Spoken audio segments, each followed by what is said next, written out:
Does the Minister of Interior directly control the Iraqi police as well as the national police? Not really. Constitutionally, the way this works is that the provincial council is the one that elects ever who the provincial director of police is going to be. But like in all things in Iraq, it's not quite that simple. The Minister of Interior normally receives a list of nominees of who they would like or who they think are the best candidates to be the provincial director of police. The Minister of Interior has the authority to take any candidate that he thinks is not suited off the list, or to add other candidates on the list that he thinks are well suited for the job. Then goes back to the provincial council and is supposedly voted on by the provincial council. Now, in reality, what I saw is there's a lot more give and take and discussion between the provincial council and the Minister of Interior as they try to figure out who's the best person in order to be that provincial director of police. And then, of course, in Baghdad, it's a little bit different. The police chief in Baghdad is not the provincial director of police. He's just the chief of the station police, and he is elected by the council.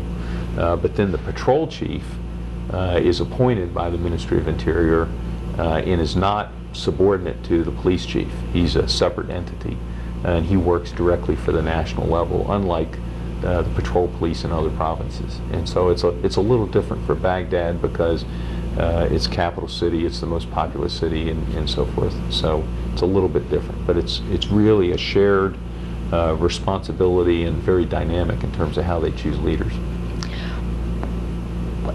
Since the various provincial councils in early 2007 were in various stages of being effective or ineffective, how did that change the way the provincial directors of police were able to use their police forces and control their police forces in their provinces? Could you give us even a few examples of the variety of provincial directors and the variety of the forces on the ground? Well, I think you really saw the full spectrum of differences. In the case of Al-Anbar, for instance, really you had no effective police force. You couldn't, in early 2007, you couldn't get anybody to join the police force. The provincial council wasn't interested in anything that was associated with national control forces or anything else. So you really had no effective police force out there at the beginning of 2007. Now that rapidly changed as the dynamic in Al-Anbar changed, and Sunni leadership took their roles very seriously in terms of governance and the importance of their relationship with the national government. You saw that change, and during the course of 2007 you saw the police forces in Al-Anbar rapidly expand, and that along with the improving security situation also changed the role that the police were able to fulfill there. In other provinces, for instance in Diyala or places like that, where you still had very high levels of violence, where police forces really have a very hard time operating or being effective, you didn't see that kinds of growth of the police force in terms of either size or the maturity of the force or the role that they were playing.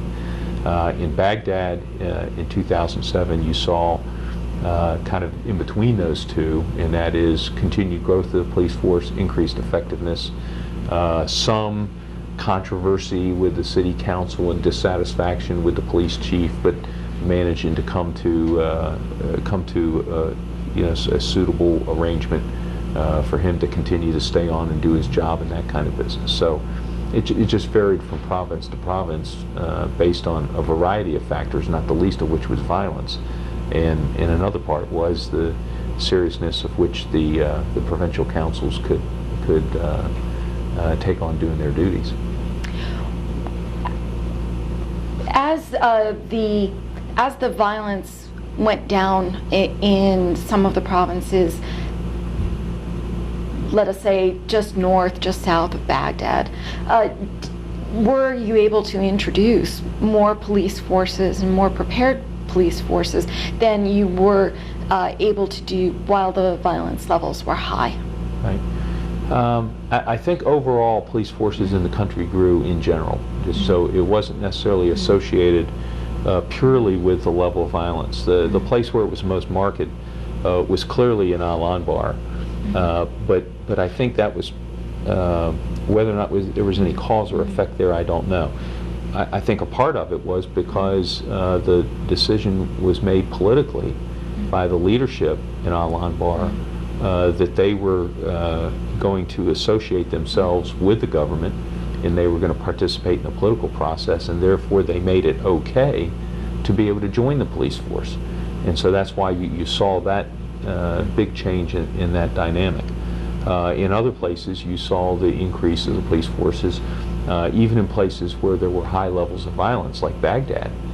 You saw the police force continue to grow in areas where the violence was less. As you saw the effects of increased security operations, it was the change you saw was really the role that police were playing in terms of their visibility out on the street, their ability to gather information about what was going on, in some cases participating in operations and that kind of thing. So you sort of saw all of that in a variety of places around the country.